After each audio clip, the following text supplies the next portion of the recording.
Raymond Sellers was 38 years old when his wife threw divorce papers across the kitchen table and told him that her new man ran the place now.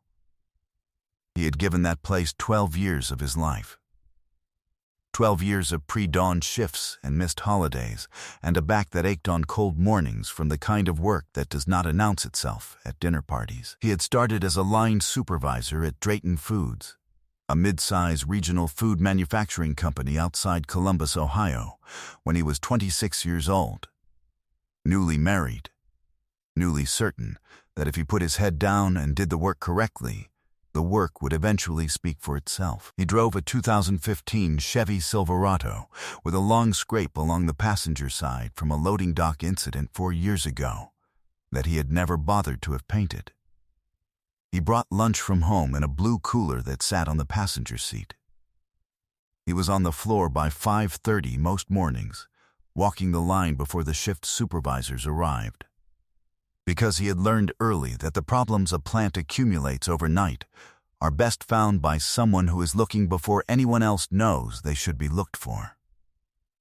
What Carla did not know, when she slid those papers across the table with her new boyfriend's name behind her eyes, like a fact she had already filed, was that Raymond had signed a different set of papers 6 days earlier. Papers that Carla's new man, the man she said ran the place now, had no knowledge of, no access to, and no ability to undo. She had no idea that she was divorcing the new owner of Drayton Foods. She thought she was leaving before he could catch up. She was already too late. What Raymond set in motion the afternoon those papers hit that table, Derek Moss would never recover from. Before we jump into the story, comment where in the world you are watching from, and subscribe, because tomorrow's story is one you need to hear. The alarm went off at 4:43 a.m. On the morning everything changed. Raymond was already half awake, the way he always was at that hour, not restless, not anxious, just present in the particular way of a man whose body had learned to be ready before it was asked. The bedroom was dark and cold. It was the 3rd week of November, and the old farmhouse held the cold in its walls the way old houses do, pulling it in through the gaps around the window frames that he had been meaning to reseal since October. He had the materials in the garage. He would get to it this weekend. He dressed in the dark. Work pants, a Henley, the heavy canvas jacket that had been washed so many times it had softened to something close to worn leather. He clipped his badge to the jacket pocket and picked up his phone and his keys from the dresser and went downstairs without turning on a light. He had walked those stairs in the dark for 9 years. He knew every creak by position and by which foot to put on which side of which step to avoid waking anyone. Not that there was much chance of waking Carla. She slept deeply and late, and had, in the last year or so, been sleeping later still. The kitchen smelled like the previous night's dinner, the faint trace of garlic and the dish soap he had used washing up. He had cooked the night before, as he cooked most nights, nothing elaborate, a chicken and rice dish his mother had taught him that required more patience than skill and rewarded both. He had set aside a portion in a container for Carla's lunch and put it in the refrigerator on the second shelf, which was where she kept her things. He did this the way he did most things, without announcement, without expectation of recognition, simply because it needed to be done and he was the person present to do it. He filled the thermos from the coffee he had preset the night before. The machine had run at 4:30 and the coffee was ready and hot. He screwed the lid on and picked up the blue cooler from the counter, already packed the night before, turkey on rye, an apple, 2 hard-boiled eggs, and went through the back door to the truck. The morning was cold and still. The sky was the flat dark of a November pre-dawn. No stars visible through the cloud cover. The yard lit only by the motion sensor light that clicked on when he stepped off the porch. He stood for a moment in the cold and breathed. Down the road and 3 miles north, Drayton Foods was already running. The overnight crew had the processing line going, the kind of continuous operation that required the whole thing to be checked before the day shift arrived. Raymond did not need to be there until 6:30. He chose to be there at 5:30 because, in his experience, the difference between a plant that ran well and a plant that ran into problems was usually 1 hour and one set of eyes that showed up before the problems found their footing. He got in the truck and pulled out of the driveway. Drayton Foods occupied a long, low building on the edge of an industrial service road, surrounded by the flat farmland of central Ohio in every direction.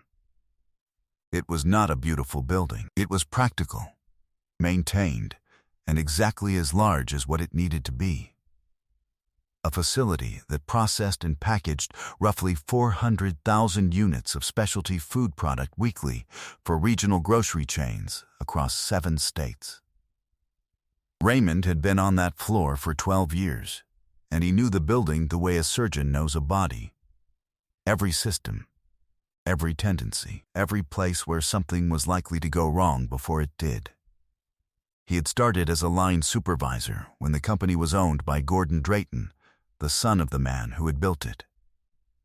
Gordon was 67 then, a decent man who had inherited the business and run it without losing it, which was not nothing. Gordon trusted Raymond in the specific way older men trust people who understand that trust is demonstrated by showing up correctly, repeatedly, over time. Raymond had spent 4 years as line supervisor and 3 as plant operations manager, and the last 5 as VP of operations, the title that actually ran the facility on a daily basis, while the title above it, the CEO position that had gone to Derek Moss 8 months ago, nominally commanded it. Derek Moss had come in from outside. He had a background in consumer goods marketing, an MBA from a school that he mentioned in 3 of his first 5 conversations with anyone new, and the specific confidence of a man who had learned to perform competence without having to produce it too often. He was 42, well-dressed, comfortable in presentations, comfortable with the language of strategy in a way that sounded different from the language of operations, which is the language of what actually happens. He had been brought in by the board to grow the company's retail footprint, to expand the brand, to do the things that Raymond, by his own honest assessment, did not particularly want to do. Raymond wanted to run the floor. He was good at it. He did not need a title that required him to stop doing what he was good at. What Raymond did not know when Derek Moss arrived in March was that Derek and Carla had apparently met at a charity function she attended with her friend Pam in February. He would piece this together later, from a combination of phone records he came across when searching for a photograph on Carla's iPad and a conversation Pam would eventually have with his sister, Lorraine, who was the kind of woman who believed in telling her brother the relevant facts regardless of his preferences in the matter. He found the first evidence in May. He had come home early from a site visit, a supplier audit that ended 2 hours ahead of schedule, and found Carla's car in the driveway at Tulel Zoo in the afternoon, which was unusual, but not alarming. He had gone inside and called her name. No answer from downstairs. He had gone upstairs and heard her voice from behind the bedroom door. Quiet, in particular, the specific quiet of a conversation that does not want to be overheard. He had stood in the hall for 11 seconds. Then he had gone back downstairs, made coffee, and sat at the kitchen table and thought about what he knew. He was not a man who performed his reactions. He was a man who processed them, and then decided what to do. This had sometimes frustrated Carla. She had told him more than once, in the earlier years, that she wanted him to fight for things, to react, to make her understand that something mattered to him. He had thought at the time that she meant she wanted passion, and he had tried to provide it in the ways he understood. He had not understood until later that she might have meant something simpler, that she wanted to feel pursued rather than provided for. He was a provider. He did not know how to separate the two. He had sat with his coffee until he heard her on the stairs. She had come into the kitchen and seen him at the table, and gone still for a moment. The particular stillness of someone recalibrating. "You're home early," she said. "Audit finished," he said. "You were on the phone." "Pam," she said. The word came out smooth and immediate, with no space around it. "Okay," he said. He had not pushed it. He had watched, and waited the way he watched, and waited for problems on the floor, not in denial, but in the process of gathering more information before deciding on a response. By September, he had enough information. He had not hired anyone or accessed anything he didn't have a right to access. He had simply paid attention, which was the thing he had always been best at. Dinner reservations in Carla's browser history for restaurants he had not been to with her. Weekend trips to Cincinnati and Dayton that she described as girls' weekends with Pam, and that Pam, when he ran into her at the grocery store in October, mentioned with slightly too much detail and slightly too much eye contact. Text previews he had not sought out, but that had appeared on a phone she left unlocked on the kitchen counter when she went to answer the door. One from a contact listed as D. A 2-word message that was not the kind of message sent between professional acquaintances. He had not said anything. He had instead begun a separate process, quiet and methodical, running parallel to the ordinary life of the house, the dinners, the weekends, the conversations about the gutters and the upcoming holidays, and whether they should replace the water heater before it actually failed. Gordon Drayton called him in October. Gordon had retired 18 months ago and moved to Scottsdale with his wife. But he still owned a significant equity stake in the company, and he still called Raymond twice a month to ask how the floor was running. Because Gordon understood that the floor was where the truth lived. He had called on a Tuesday afternoon, and they had talked for 20 minutes about the line efficiency numbers and the new supplier relationship in the Midwest, and the board's apparent satisfaction with the retail expansion strategy that Derek Moss had been presenting. At the end of the call, Gordon had paused in the way of a man who has been deciding whether to say something. "Ray," he said, "you know I'm looking to fully exit my position. I know that. The board is going to put together a package. There's going to be a transaction. I want you to know what I want before anything is formally structured." Raymond had said nothing. "Waiting. I built that plant on the people who showed up and knew what they were doing," Gordon said. "I don't want it sold to someone who doesn't know what a line looks like at 5:30 in the morning." "What are you saying, Gordon?"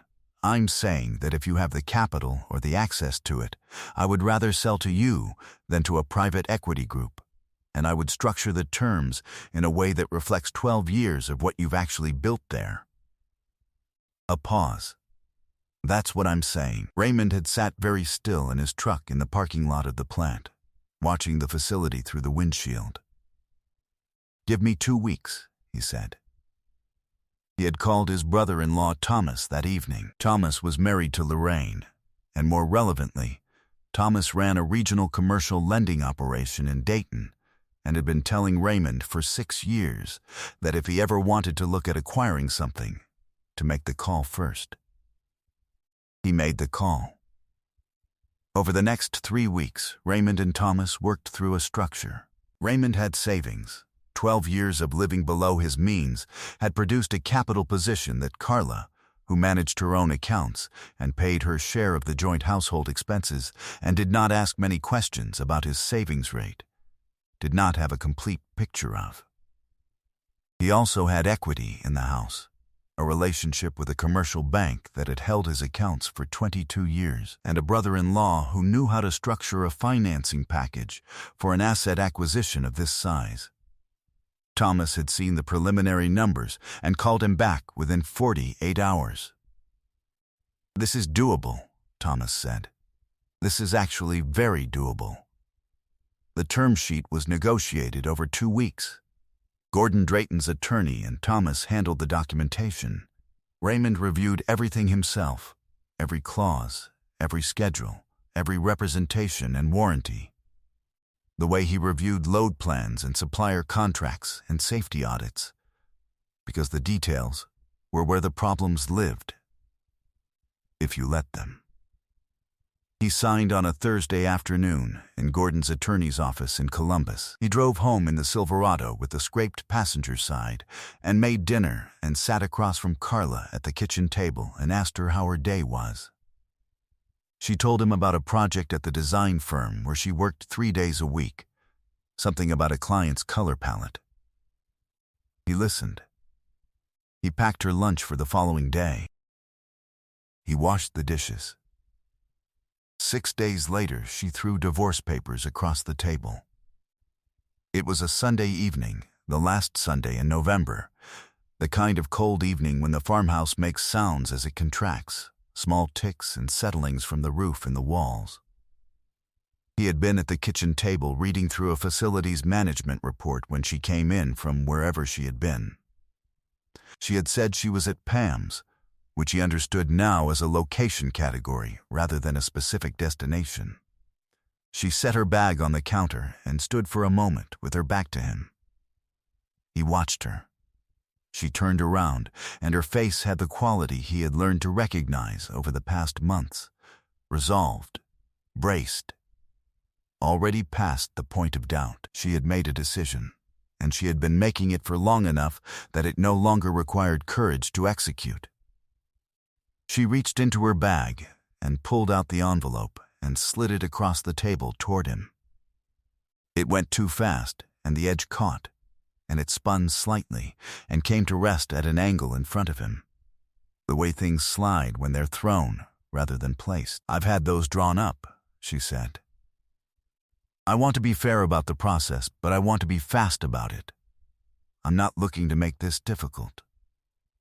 He looked at the envelope. He looked at her. "Derek is relocating his apartment to be closer to the plant," she said. And there it was, the name, plain as any fact. "He runs the place now, Ray. I'm not trying to hurt you, but I'm not interested in living like this anymore. He runs the place now." Raymond looked at his wife for a long moment. The kitchen was quiet. The house ticked and settled around them. Through the window over the sink, the backyard was dark, and the motion sensor light was off, and everything was still. He thought about 5:30 a.m. on a November morning, the plant floor lit and running, the sound of the line operating the way a well-maintained thing operates, without drama, without announcement, just correctly. He thought about the attorney's office 6 days ago, the pen in his hand, the pages beneath it. He thought about Gordon Drayton on the phone from Scottsdale, saying, "I want it sold to someone who knows what a line looks like at 5:30 in the morning." He looked at Carla. He picked up the envelope. And then Raymond Sellers did something he had not done in a very long time in this kitchen, in this marriage, in any room that contained the two of them. He laughed. Not a performance, not a bitter sound or a theatrical release or a laugh with edges in it. A real laugh, the kind that comes from somewhere below the chest, the kind that arrives when something is so specifically and completely ironic that the body does not have a better response. Carla stared at him. "What is funny?" she said. He set the envelope back down. He folded his hands on the table. He looked at her with the specific expression of a man who is deciding how much to say. "Call your attorney tomorrow," he said, "and tell whoever you've been talking to about this process that the situation may be slightly more complex than it currently appears." "Raymond, I'm not going to fight you on the divorce, Carla. Get a fair attorney and I'll cooperate with everything. But there are some disclosures that are going to need to be made in the filing, and your attorney should know about them before they're surprised by them." He stood up. "I'm going to finish reading this report. You should get some rest." He picked up the facilities report and walked to his office at the end of the hall, a small room with dark paneling, and a desk that had been his father's, the surface worn smooth at the corners from years of elbows and work. And he sat down and read for another hour and a half. He was asleep by 10:30. He called Lorraine the next morning from the truck, parked in his spot at the plant, Bay 1, the closest spot, which was the owner's spot, which was now his spot. Lorraine listened to everything.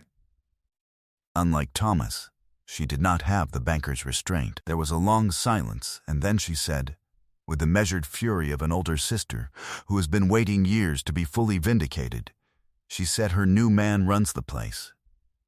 Yes, Ray. Derek Moss works for you, as of 6 days ago.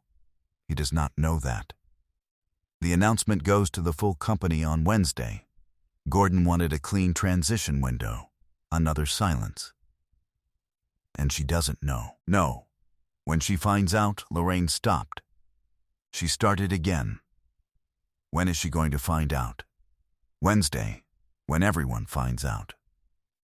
Or earlier, if her attorney does proper due diligence, which I am going to make quite easy for them to do.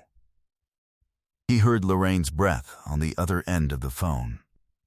He could picture her at her kitchen table in Dayton with her second cup of coffee, the one she always said she was not going to have, and always had. Sitting with the specific posture of a woman absorbing information that confirms everything she has been saying for 2 years. You need a good attorney, she said.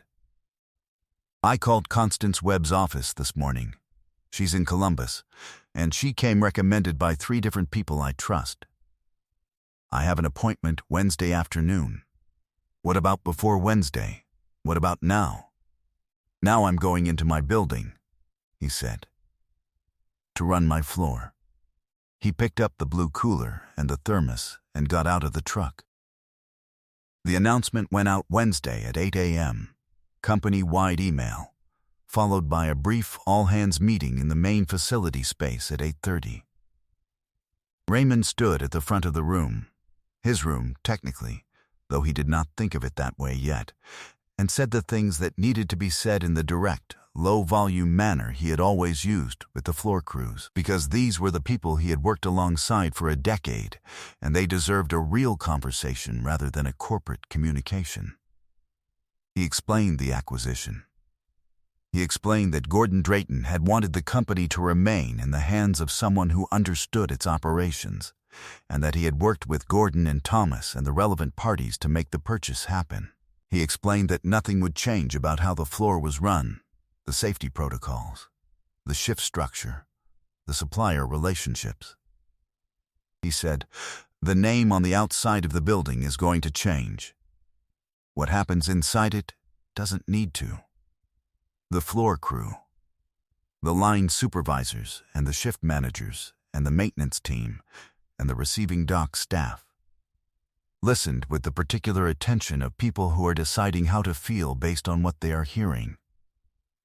When he finished, there was a moment of silence, and then Marcus Tate, a line supervisor who had been at Drayton for 9 years and who had worked for Raymond for 7 of them, said, So you bought the whole thing? Yes, Raymond said. And you're the boss. I was already the boss. Now I own it too. A few people laughed. The tension in the room shifted. He fielded questions for 20 minutes. Then he dismissed the meeting and went to his office and closed the door and sat at the desk and breathed. Derek Moss had not been in the all-hands meeting.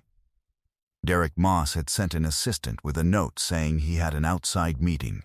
Raymond read the note and set it on the desk and said nothing to the assistant, who waited for a moment and then left. At 11:15, Derek appeared in the doorway of Raymond's office.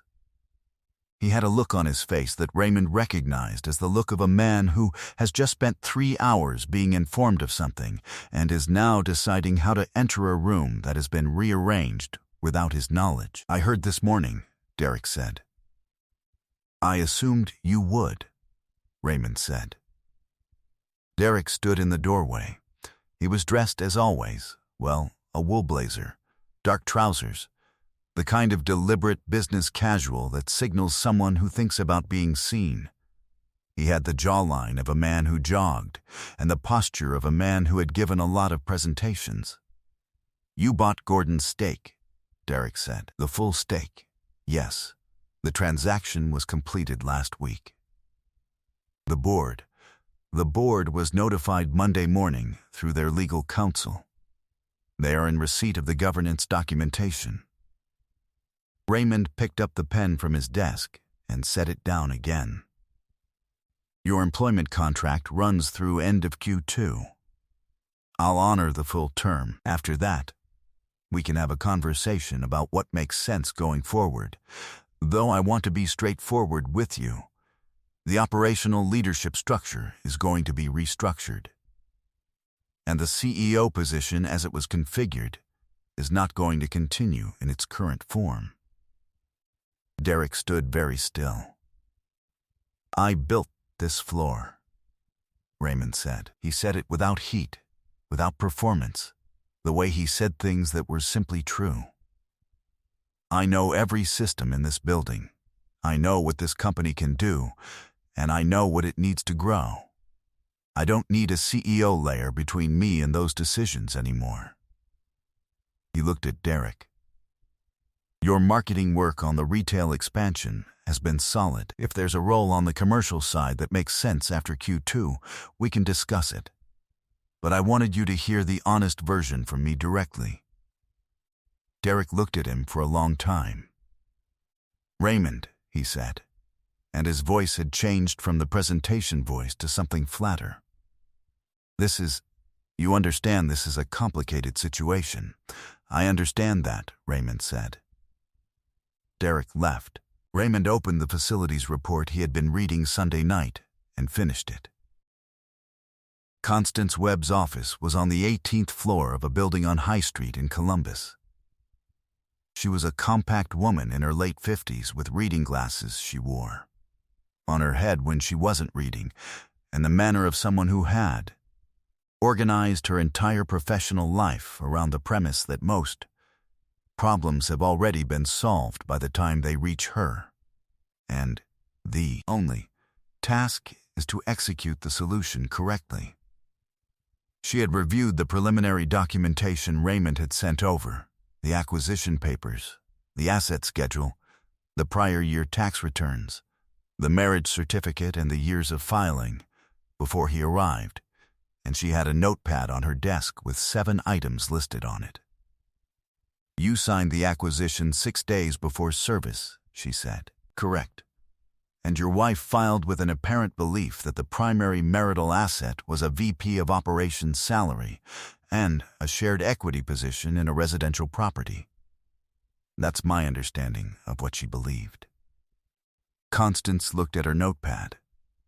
What she is actually divorcing is the owner of a food manufacturing company, which is a separate property asset to the extent that the acquisition was capitalized by premarital savings, inheritance proceeds, and debt secured against the business itself, rather than the marital home.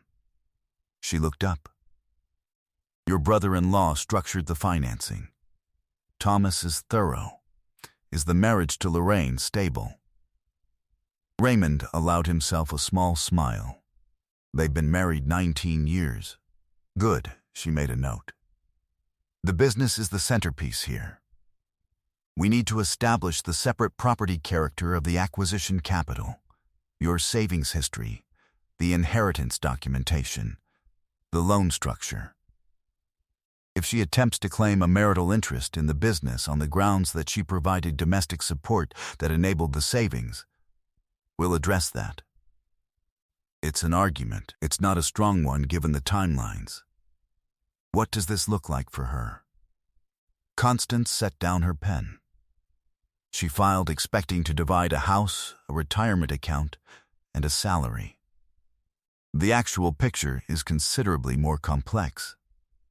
She has an attorney who presumably took the case with a specific understanding of the marital estate, and that attorney is going to need to substantially revise their analysis.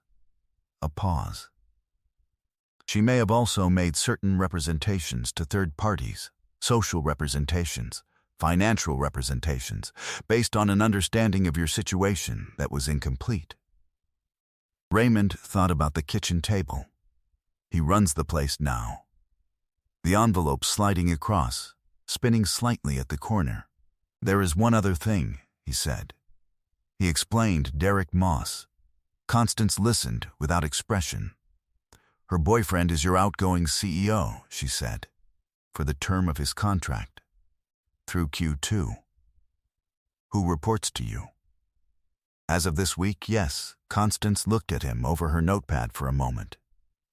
Then she said, Mr. Sellers, in 12 years of family law practice, I have encountered a small number of cases where the facts, as they present themselves, accomplish most of the work on their own. She picked up her pen. This is one of those cases. Let's talk about the custody arrangement, because that is the matter that will require the most careful handling. Carla called him that night at 9:00. He was in the kitchen cleaning up from dinner, and he dried his hands and answered. You bought the company, she said.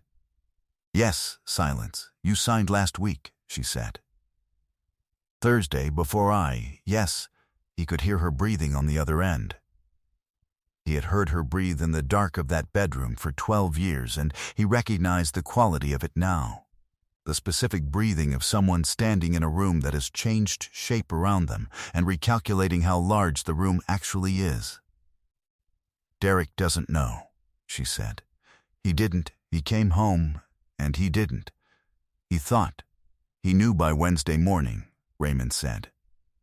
I held an all hands and spoke to him directly. What did you say to him? I told him the truth about the business. That's between him and me. I want to keep this conversation about the process, Carla. Get yourself a good attorney who understands the full picture. Constance Webb has my authorization to share preliminary disclosures with whoever you retain so they can advise you accurately. Raymond. Her voice had shifted into something he had not heard from her in a very long time. Not the performed patience of the last year. Not the resolved certainty of Sunday evening. Something older. Something that might have been, if he had pressed it, closer to the voice she had used when they were young, and she still thought of him as surprising. When did you? How long have you been? I've been doing my work, he said. I've always been doing my work. You just decided at some point that you knew what the work amounted to, and you stopped checking. A long silence. I'm sorry, she said. I know, he said. He meant it. Get a good attorney. I want this to be fair. He hung up and finished the dishes. The discovery process ran through January and February. Carla's attorney, a competent woman named Sandra Holt, who had taken the case with a specific financial picture in mind and spent the first 2 weeks of discovery revising it entirely, was professional and thorough. She ran the standard challenges, the marital contribution argument, the domestic support claim, the assertion that 12 years of shared life had funded the savings that funded the acquisition. Constance addressed each methodically with documentation that Raymond had maintained with the same precision he applied to production schedules and safety audits. The savings records went back 11 years. The inheritance documentation was clean. The loan structure was independent and secured against the business's own assets. Sandra Holt called Constance in the 3rd week of February with a number.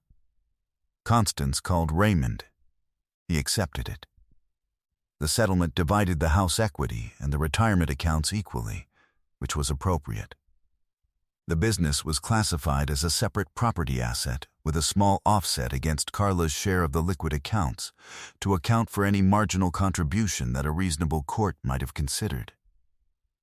Raymond kept the business. Carla kept her car, her personal accounts, and her half of what they had built in 12 years of a real marriage before it became something else. He did not feel vindicated.